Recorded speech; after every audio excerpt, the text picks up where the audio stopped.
Hi, in this video I'm going to demonstrate the Rosette generator plugin, which runs inside of Octoprint and is designed to be used with the lathe engraver, which is also running inside of Octoprint.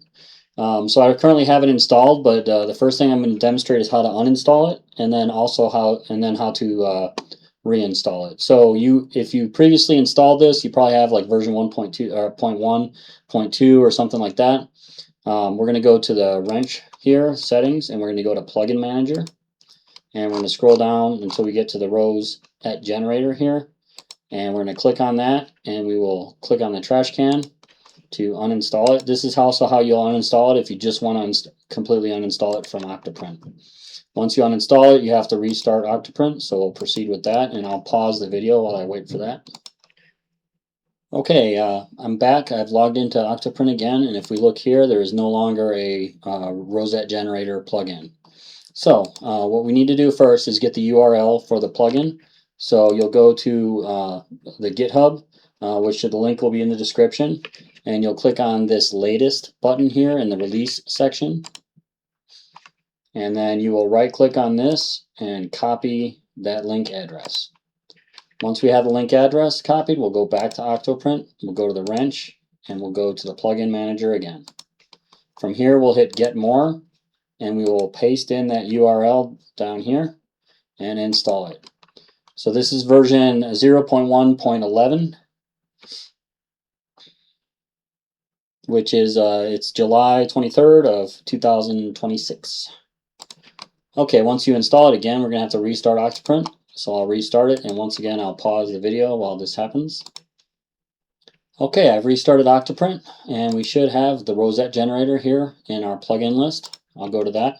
Let me go back to the plugin manager real quick. I'll show you. If we go back down, the Rosette generator plugin is here and installed 0.1.11. If we go back up a little bit in the list here, you'll see software update. So one of the fixes I did was it should show up here now, which means when I push 0.1.12, you should get a notification when you first open Octoprint, and it should let you upgrade if you want to.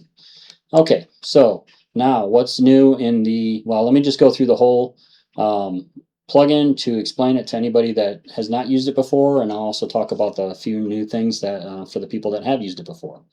All right, so this generates rosettes similar to what you'd have on a mechanical rose engine.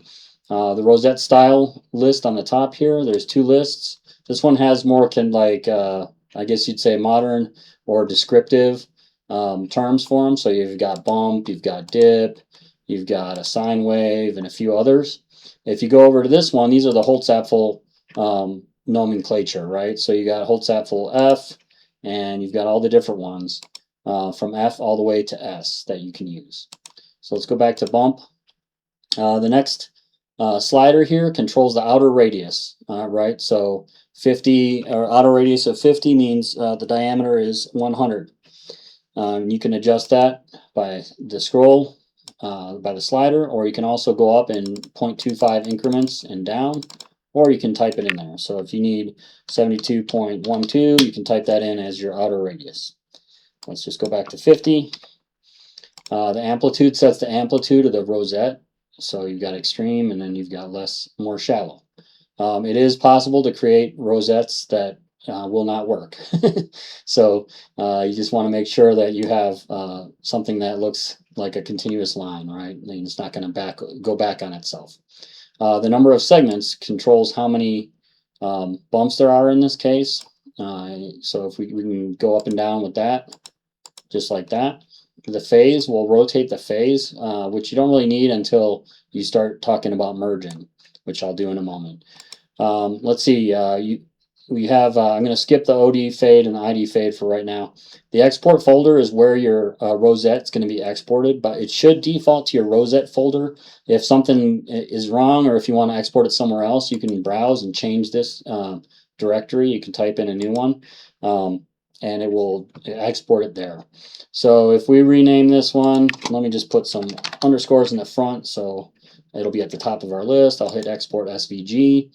And then if I go to the Rose Engine plugin and I look here, the very first one is the one I just exported. Right, if I pull that, it'll pull up a bump. You'll notice the name is bump 12, which means 12 segments, and then R50 is the radius, okay? So let's go back to the generator. Let's talk about the merge function real quick. The merge function lets you have two different rosettes and then merge them together. So what I'm going to go ahead and do, let me put this back to 50, and then I'll change the amplitude a little bit less. And let's switch, we're going to hit hold, right? The first thing you have to do is hold a rosette. And then you're going to pick your next one, which in this case is going to be a dip, right? So we've got a dip 12, and it's going to fit nicely in between these. This is where that phase comes in, because you may want to rotate this one way or the other to make your pattern the way you want. So that's the point of the phase option there. In this case, I'm going to leave the phasing at 0, and I'm going to click on merge. You see that it merges, it basically does like a Boolean add, and the two rosettes are now into one. And then if I export that, let me rename it, export SVG, and I'll go to the Rose Engine plugin, and there's our merge one, and we'll see it pop up like that. So using the merge, you can get some very nice different patterns, okay? So let's talk about the fading real quick. I'm gonna go, let's say I wanna start over again, kinda, I wanna hit reset. Reset goes back to the beginning. If you are usually going to work, let's say you almost always want a 40 outer radius and an amplitude of 3, you can save that as your defaults. So the next time you open this plugin, it'll go to 40 and 3 and 12, right? So you can save these defaults. But okay, let's talk about the fading. So OD, outer diameter fade, right now it's set to the 40, which is where we're at. If you lower that, you'll notice what happens. Well, that doesn't look good. Oh, I see what happened. I don't know why the slider got messed up, but I'll work on fixing that. So here's the fade. As you go down from that max radius, you'll see that it cuts off the top. It's fading out the top, right? And then the same thing with the inner. If we bring that up, it'll fade the inner. So let me go ahead and make this. Let me make this a little bit bigger amplitude so it's a little more obvious. There. Okay, so with no fading, that's too much. There we go. Okay, so with no fading right now, it looks just like a bump 12, right? And then as I bring up this ID fade, you'll see that yellow line starts cutting off the bottom, right? And then if we bring down the top, then it cuts off the top from the fading, right? So instead of having a smooth bump, it follows the circle here. That pretty much describes how the fade works. It does work with the merge. I think it gets a little funky. Once you hold it, let's try and put something else on there. Let's see. That's probably not a good choice there. Let's do a dip. Yeah, so there we got our dip. And then if we hit merge, okay, it's working pretty good. So just play around with it. You can make a bunch of different cool rosettes to try out. And of course, you can always type in your file name, whatever you want.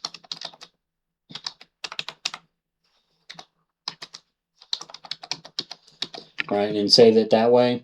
Looking at the Holtz, if we hit reset here, let's go back to the bump, and it looks like it's not resetting the OD fade and the ID fade, so I'll have to work on that. That'll be a to-do for me, is to fix these sliders so that they make more sense.